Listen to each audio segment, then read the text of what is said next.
So, you want to know how come it takes me so long to do things and it seems like I'm always skipping around? There's a very good question for that answer, and here it is. I come out here today to build the battery box for the tea bucket. And yet, here I am, sitting here at my workbench.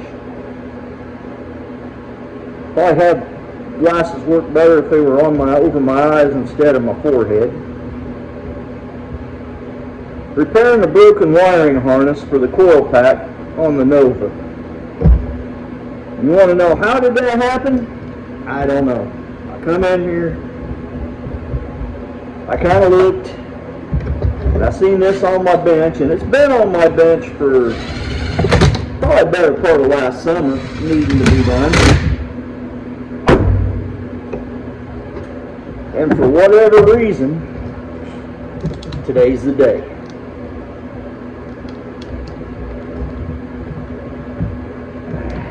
These new plugs are tight.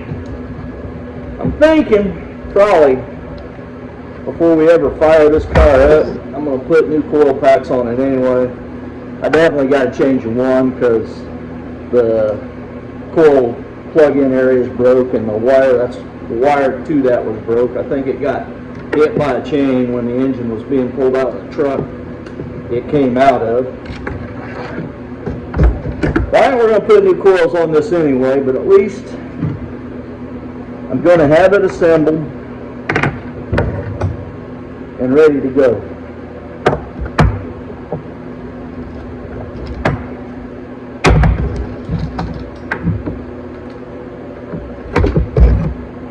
So that.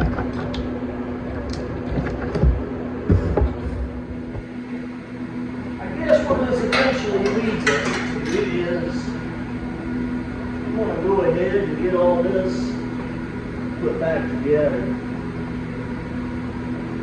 right here, because I'm thinking we're coming close to a point where I can start wiring on this car.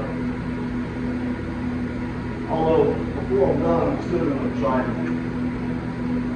focus my attention on where I want it to be, and that's on that battery box of the T-bucket. But I have almost all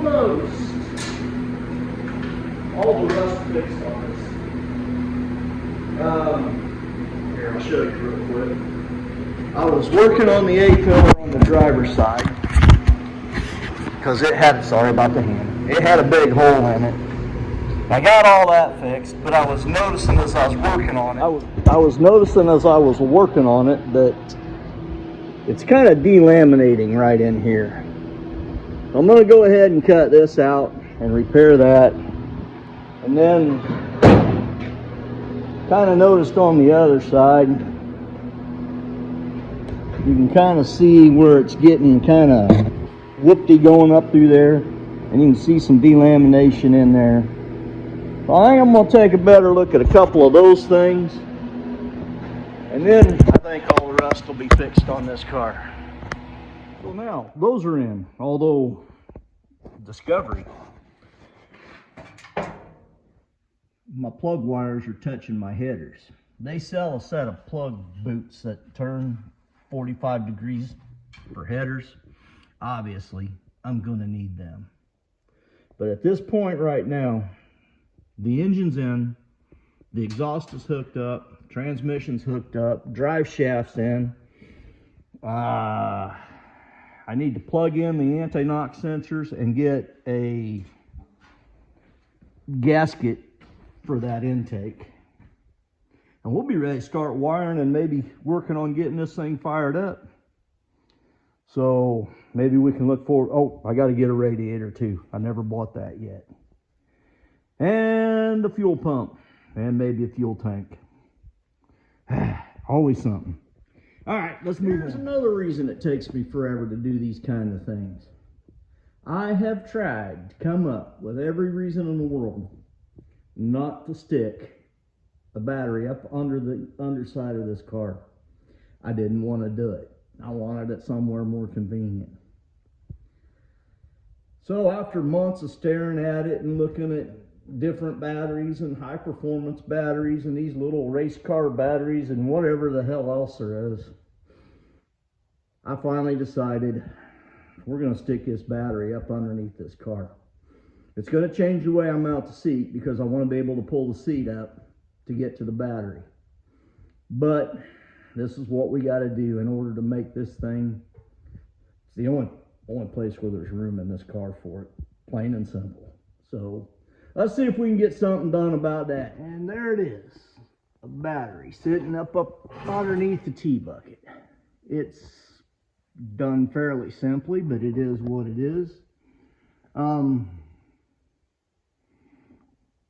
think we're gonna lower the car down, or I'm gonna lower the car down. We're gonna have to get Jimmy out of his seat. I wish I had as much seat time in my cars as he does. We're gonna kind of take a look at it from the top side and see if it's how I want it to be. I hope so, because my dumb ass done went and pretty much solid welded it in. And, well, I dropped a brand new battery and punched a hole in it, but we're not even going to discuss that. You don't need to know about that. Never mind. So let's get her down. Let's pull the seat out of the car, and let's see what it looks like sitting on the ground. All right, there it is from the top side. Kind of like everything else on this car. It's a little tighter than I want it to be. I am a little bit worried about that bottom 4-link bar, but I've got the shock set on the very bottom hole on the brackets. So if I have to, I can bring this car up just a little bit. I've got some play there. We're going to try and keep it set and squatting down as low as it is, but we may have to work our way from here.